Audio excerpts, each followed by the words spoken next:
곧 이루어지지 않겠습니까?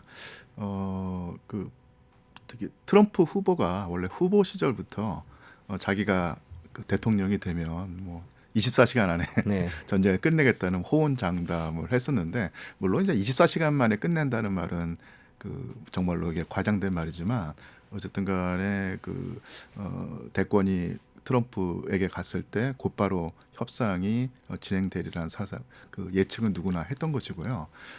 러시아도 사실은 뭐 약간 좀 뭐 뭐랄까요, 조금 또 튕긴다고 할까, 슬쩍 이렇게 뭐 밀당을 하겠지만 결국 협상 테이블에 앉기는 하겠죠.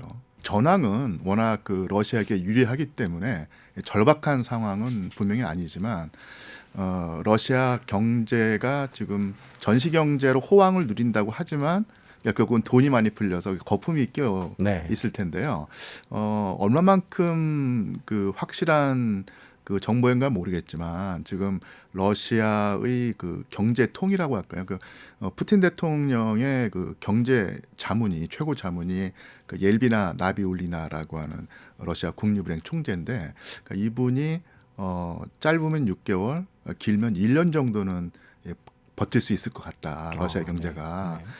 그렇게 됐을 때 달리 말하면 짧게는 6개월 뒤에는 러시아 경제도 사실은 좀 어려운 상황에 처할 것이고, 길어봤자 1년일 텐데, 그래서 그 다음에는 사실 러시아도 경제가 압박감을 느끼면서 좀 더 적극적으로 협상에 임해야 될 상황인 듯 하고요. 근데 그 안에, 그러니까 버틸 수 있는 기간 동안에 최대한 그 성과, 정가를 올려서 협상 테이블에서 유리한 위치에 서려는 노력을 계속 하겠죠. 그렇게 예상이 됩니다. 트럼프, 지금은 이제 후보가 아니라 이제 대통령 네. 당선자일 텐데, 트럼프 당선자는 자기가 그 권력을 잡는 대로 곧바로 협상 테이블을 마련해서 러시아 대표와 우크라이나 대표를 그러니까 앉히겠다라고 말을 했는데, 뭐 앉지 않으려고 하면 어떨 것이냐라는 질문을 받았을 때, 우크라이나 같은 경우는 아예 모든 그 경제 지원, 자금 지원을 끊어버리겠어 앉게 만들겠다, 이렇게 말을 했고, 러시아 측 대표가 만약에 말을 듣지 않을 경우에는 계속 우크라이나에 무기 지원을 해서 네. 전쟁을 지속하게 하면서 압박을 해서 러시아 대표를 앉히겠다고 했죠. 그리고 저도 최근에 그 뉴스를 보니까 이게 전선이 1200km인가 된다고 하는데, 거기를 이제 중립지대로 만들고 그리고 그러니까 기존의 러시아 점령지를 인정을 하겠다는 말이죠. 이게 우크라이나로서는 상당히 뼈아픈 네. 상황일 텐데, 그렇게 인정하고 완충지대를 만든 다음에 그러니까 우크라이나 서부에 유럽의 군대가 들어와서 그쪽을 지키게 하겠다, 이렇게 그 말을 했거든요. 그러니까 미국의 입장에서는 그러니까 미국군이 우크라이나 현지에 파견돼서 주둔하는 상황은 피할 수 있는 것이고, 근데 그런 어떤 뭐랄까 인력 부담은 그 서방 국가, 그러니까 서유럽 국가들한테 지우는 것이고, 그 다음에 그 전비, 군비도 사실은 미국은 별로 내지 않고 그러니까 서방에게 맡긴다는 얘기죠. 그래서 서방의 안보는 너희들이 지켜라, 뭐 네. 이런 식의 입장일 것인데요. 그러니까 이런 상황에 러시아는 영토의 입장에서 보면 러시아가 뭐랄까요, 굳이 뭐 마다할 상황은 아닌 듯한데, 푸틴 대통령이 전쟁을 일으킬 때의 가장 중요한 것이 이 나토를 중립국화 내지는 나토에 가입하지 못하게 한다는 것인데, 네. 서방의 군인들이, 그러니까 예를 들면 뭐 영국이라든지 프랑스라든지 독일의 군인들이 우크라이나 그 영토 안에 들어온다는 자체가 사실은 푸틴으로서는 상당히 그 껄끄럽고 받아들이기 힘든 것이겠죠. 그러니까 서방의 군대가 러시아에 접근하지 못하도록 막는다는 것이 바로 이 전쟁의 원래 목적이었는데, 목적이었죠. 네. 그런 목적과 이게 어긋나기 때문에 그 조건은 상당히 푸틴으로서는 껄끄럽고, 어떻게든 그 조건을 이게 뭐랄까, 조건이 이루어지지 않도록 힘을 쓸 것 같은 느낌이 듭니다. 푸틴 대통령도 예전에 휴전 협상 얘기를 하면서 조건을 몇 가지 얘기했던 것 같습니다. 지금 국경을 그대로 하고 러시아가 그냥 다 가져가는 거죠. 지금 그러니까 트럼프 생각이랑 좀 다르죠. 요 영토 문제만 놓고 보자면 원래 전쟁이 2022년 2월에 일어났는데 한 그 석 달인가 뒤에 아주 휴전 협상이 꽤 그 구체적으로 진행이 됐었거든요.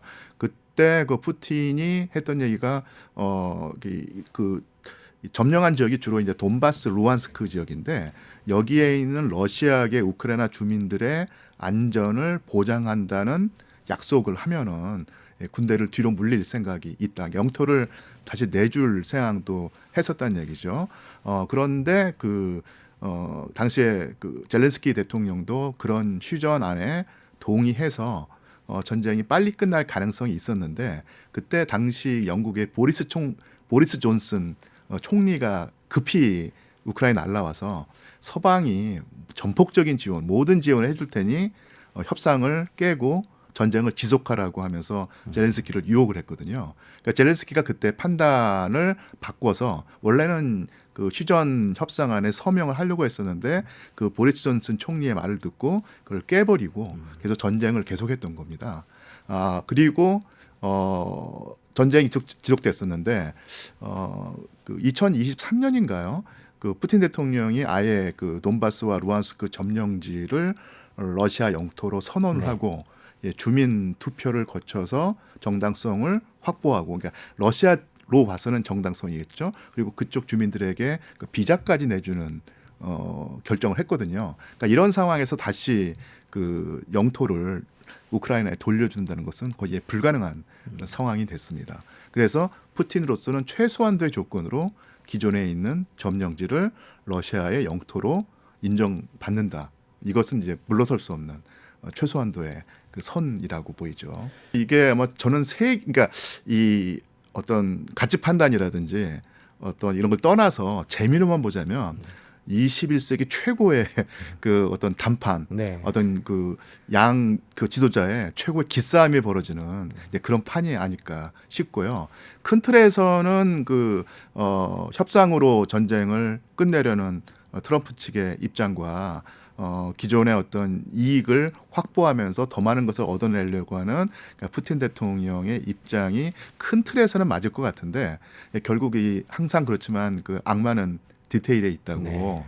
그 종전안 아니면 평화 협상의 세부 사항을 조정할 때 참으로 심한 밀당이 이루어질 것 같고요. 우여곡절이 상당히 심할 듯한 느낌은 듭니다.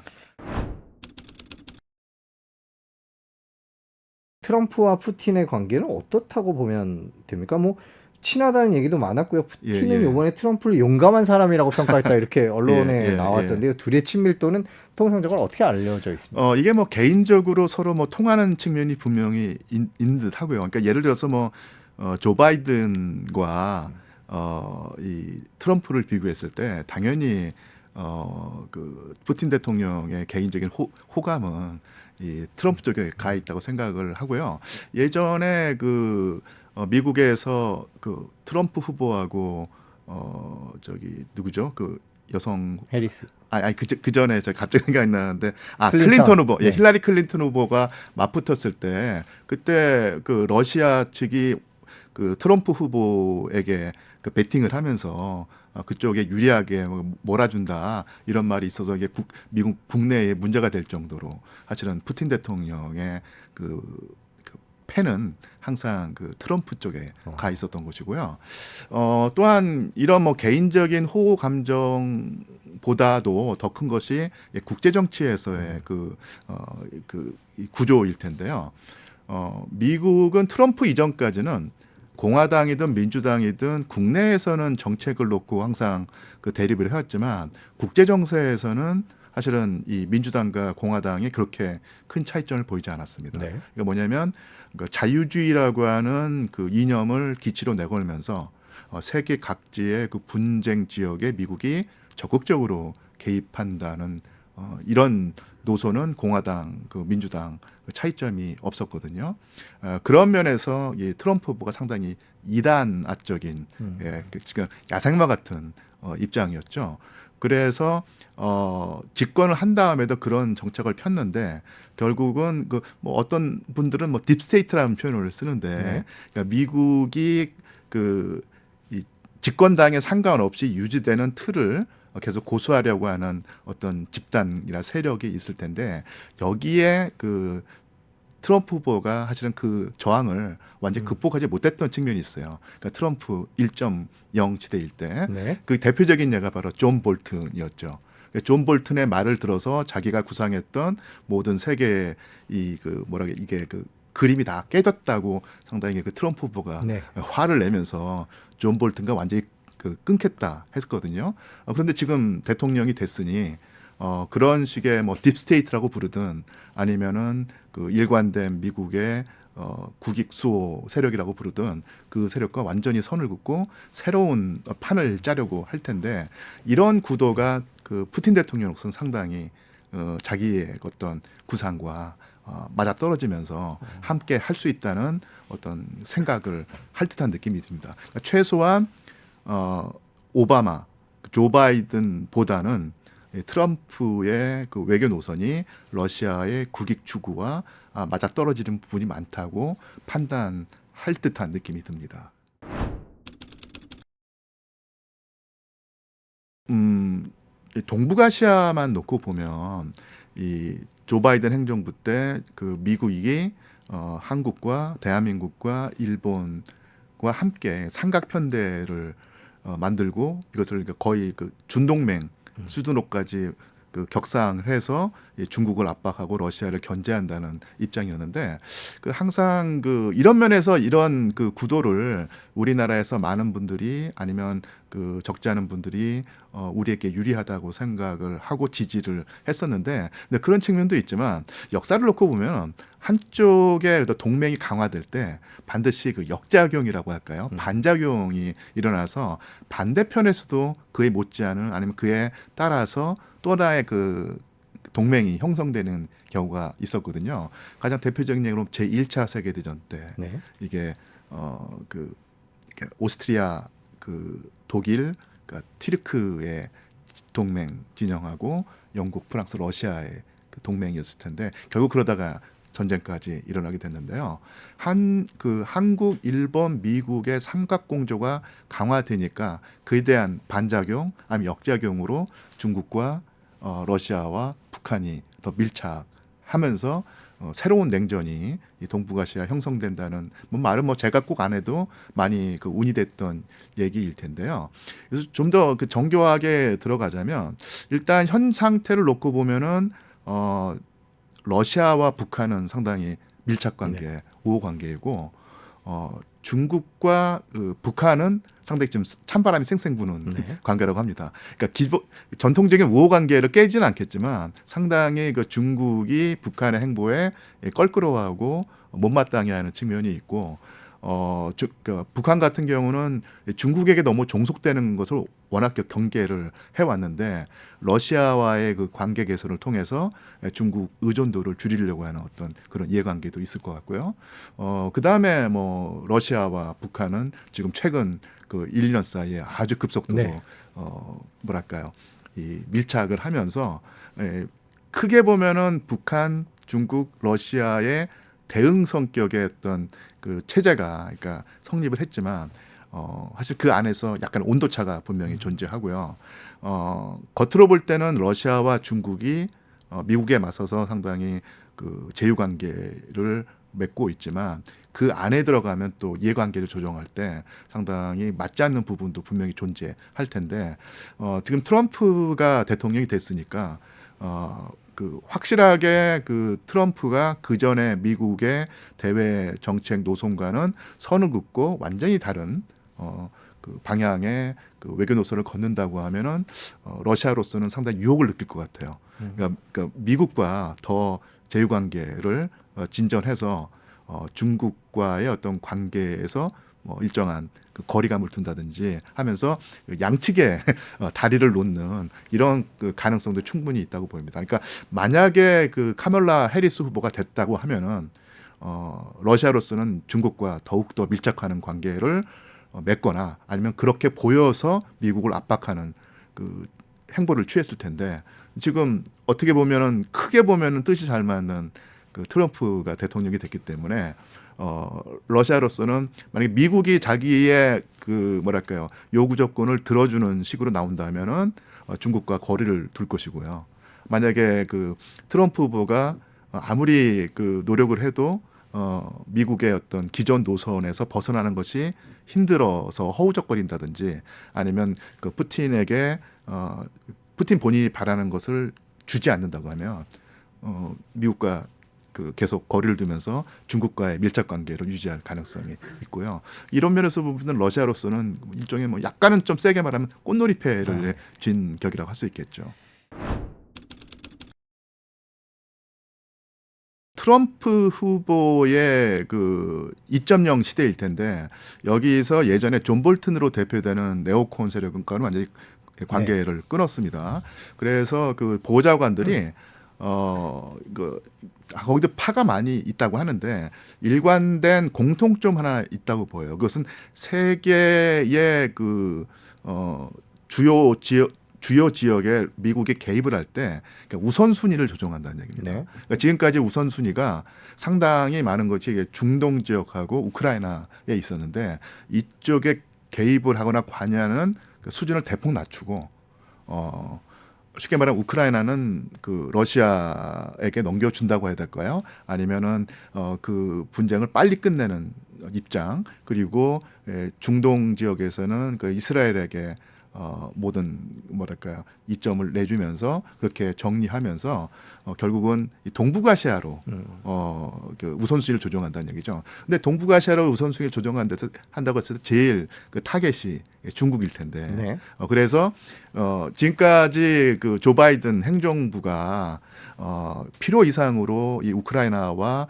중동에서 힘을 빼서 정작 그 미국이 주저앉혀야 될 상황인 중국을 충분히 압박하지 못했다. 근데 나 트럼프는 내 대권을 잡았으니 그 우선순위를 조정해가지고 그쪽에서 그러니까 그 중동과 우크라이나에 들어가던 쓸데없이 들어가는 힘을 다 이제는 그 걷어들여서 집중적으로 이 동북아시아에 투여해서 미국이 중국을 견제할 수 있게 하겠다 이런 것이거든요. 그러니까 이런 입장이라고 하면은 푸틴 대통령이 나쁠 것이 없죠. 아무래도 푸틴 대통령의 가장 시급한 문제는 지금 우크라이나 전쟁에서 확실하게 승리를 거둬야 되는 것인데 이게 트럼프 후보의 큰 그림과 푸틴 대통령 이해관계가 최소한 이 우크라이나에서는 맞아떨어질 가능성이 있고 동북아시아에서 새로운 분쟁이 조성됐을 경우에 즉 다시 말하면 대만 문제를 놓고 아니면 중국의 어떤 성장을 견제하려는 미국의 노력이 더 이제 그 뭐랄까요 강화될 때 푸틴 대통령은 동북아시아에서도 이쪽 저쪽 왔다 갔다 하면서 더 많은 어떤 그 뭐랄까요 그 판돈을 올리면서 몸값을 불릴 가능성이 있죠. 미국과 러시아 관계를 얘기를 해봤는데요. 이번에는 러시아와 중국 관계도 좀 여쭤볼게요. 아까 짧게 말씀을 해주셨습니다만은 트럼프 대통령이 중국을 고립시키기 위해서는 러시아와 좀 친해질 수 있는 미끼를 던질 것 같기도 한데 러시아와 중국 관계는 뭐 최근에 또 너 뭐 더할 나위 없이 좋다 이런 얘기들도 있었거든요. 어떻게 전개될 거라고 보십니까?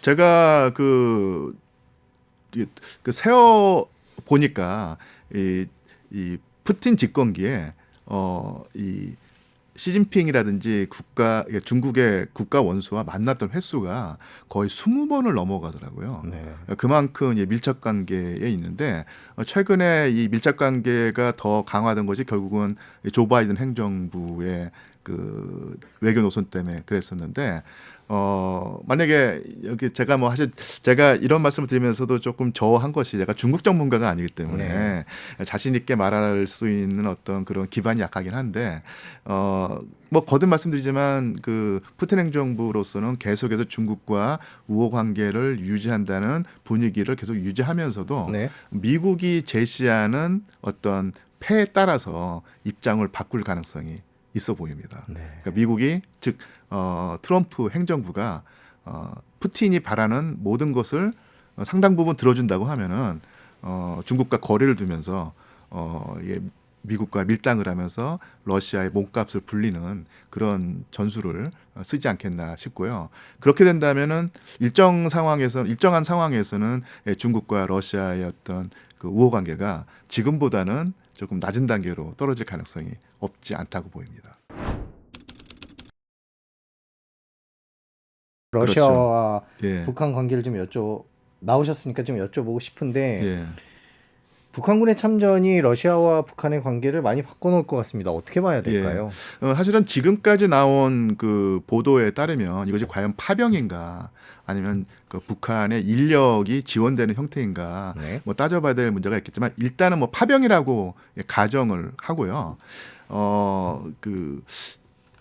제가 이제 북한 전문가가 아니기 때문에 자신 있게 말씀드릴 수는 없지만 나타난 결과만 놓고 보자면 북한으로서는 정말로 남는 장사를 합니다. 이 북한으로서는 아마 이렇게 판단했을 것 같아요. 이 전쟁은 러시아가 이기는 전쟁이다. 또 확실하게 승기를 잡았다. 그리고 그 미국에서 대통령 선거가 치러지는데 카멀라 해리스 후보보다는 트럼프 후보가 될 가능성이 크다라고 봤을 때 이 전쟁이 빨리 끝날 가능성이 있거든요. 국민대학교의 그 지안파 러시아인 교수로 안드레이 랑코프란 분이 계신데요. 네. 그분이 최근에 했던 인터뷰를 읽어보니까 그분은 미국과 러시아가 적극적으로 협상에 나선다면 2025년 말에 종전이 될 것 같다라고 하는 예측을 하시더라고요. 사실은 뭐 1년밖에 안 남았을 텐데 그때 뒤늦게 북한이 파병을 한다든지 뛰어들면은 사실은 러시아로서는 이 북한의 어떤 몸값을 후하게 쳐주지 않을 텐데 그 전에 북한으로서는 러시아의 승리는 확실하고 그 다음에 더더군다나 이 트럼프 후보가 되면서 전쟁이 예상보다는 훨씬 더 단기간 안에 끝날 가능성이 있다고 하면은 뒤늦게 들어가서 하기보다는 빨리 들어가 가지고 훨씬 더 많은 것을 챙기자라는 판단을 한 듯한데요. 그런 판단이 주요했다고 보입니다. 그러니까 북한이 이게 그야말로 면밀하게 계산을 하고 분석을 해가지고 그런 행보를 했는지 아니면 소가 뒷걸음치다가 쥐를 잡았는지는 나중에 역사가들이 판단을 하겠지만 나타난 결과만 놓고 보자면 지금 북한의 몸값이 상당히 올라가 있다고 보이죠. 푸틴의 전략 어느 쪽으로 가고 어떤 것들이 중요할지 정리를 한번 해주시죠. 예, 제가 푸틴 대통령의 향후 외교 노선의 디테일을 조목조목 짚을 수는 없지만요. 푸틴의 20년 동안의 집권 기간을 통해서 일관된 노선은 있었습니다. 더더군다나 미국 민주당과의 대립 속에서 견지했던 바는 뭐냐면 일단 미국의 일극 체제를 깨트리겠다. 그래서 세계를 다극 체제로 만들겠다.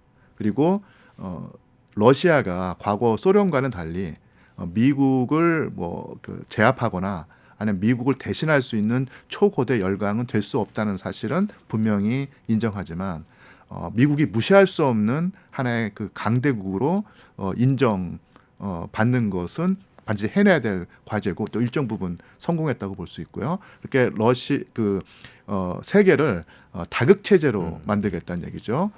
그리고 그 다극 체제의 형성과 더불어서 또 경제에서 연관되는 게 미국의 페트로달러 체제를 깨트리겠다는 겁니다. 그러니까 미국의 힘이란 것이 미국의 산업 능력에도 있고 소프트 파워도 있겠지만 가장 중요한 것 밑바탕이 결국은 모든 국제 결제 수단을 달러로 해서 미국이 가지는 힘이 나온다는 것인데 이것을 깨트리기 위해서 달러가 아닌 다른 결제 체제를 만들겠다고 하는 것이 바로 브릭스에서도 관철이 되고 있는데, 그러니까 이런 미국의 일극 체제를 깨트리고 다극 체제를 만들겠다. 그리고 페트로달러 체제를 또 에게 동요를 일으켜서 미국의 힘을 빼겠다. 이런 일관된 노선을 가지고 있고요. 그리고 또 하나가 푸틴 대통령의 선전 문구인데요.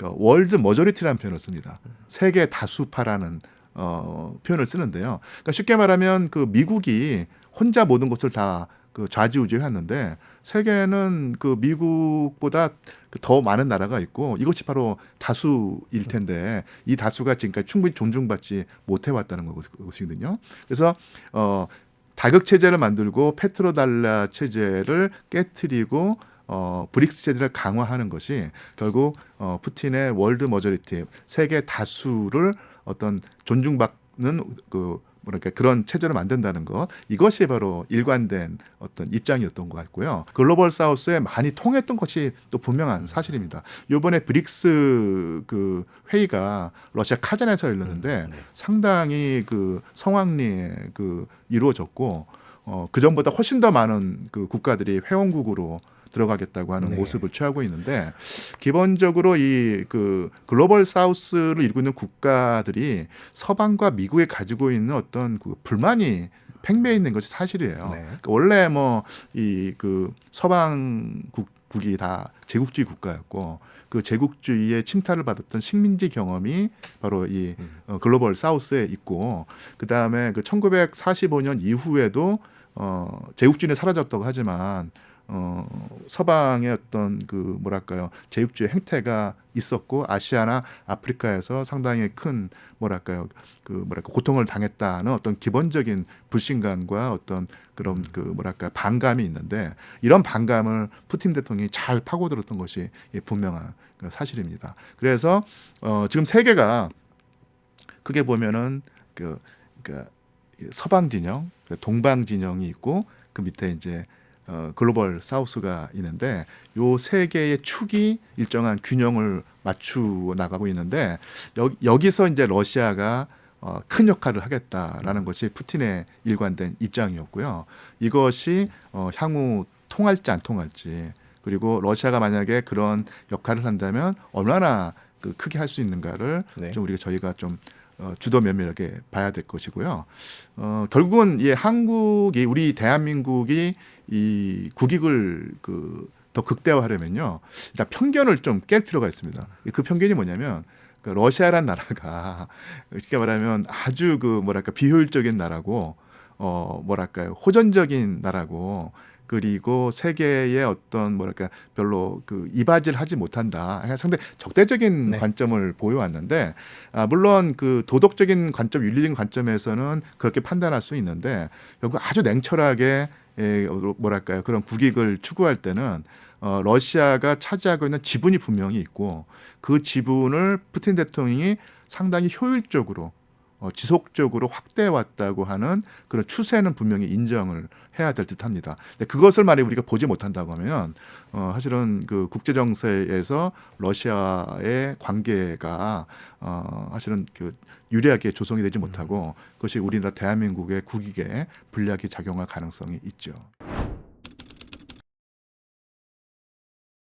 그럼 트럼프가 과연 호락호락 푸틴의 장단에 놀아날 것인가는 또 따져봐야 될 문제일 텐데 그러니까 트럼프 대통령의 궁극적인 목적이 해외에 지나치게 미국의 국익이 허비되어서 궁극적으로는 오히려 미국에게 도움이 안 된다 이런 입장이었거든요. 이렇게 국력을 허비하는 것이 바로 민주당의 노선이라고 생각을 했는데 그다음에 또 공화당의 상당수도 사실은 다를 바가 없었죠. 근데 이 트럼프 후보가 일종의 야생마 매버릭 같은 존재가 돼서 그 전에 민주당과는 확실하게 선을 긋고 아니 공화당 안에서도 기존의 전통적인 공화당과는 또 거리를 두면서 독자적인 노선을 추구해왔고 이것이 바로 미국의 궁극적인 국익을 극대화해서 미국의 어떤 위대함을 다시 이렇게 세울 수 있다고 하는 것인데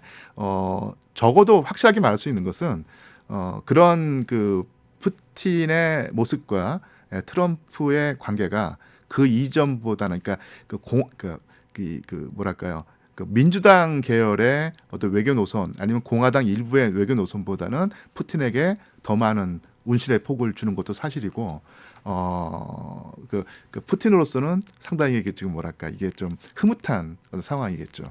협상장에서 정말로 정말로 기싸움을 하면서 아주 뭐랄까요, 그 회오리 바람에 불겠지만은 큰 틀에서는 확실히 그 뭐랄까요, 오바마 그리고 조 바이든 그다음에 카멜라 해리스보다는 훨씬 러시아에게 유리하다고 판단할 것은 분명해 보입니다. 예. 네. 오늘 긴 시간 고맙습니다. 다음에 모셔서 또 얘기 듣겠습니다. 감사합니다. 네, 고맙습니다.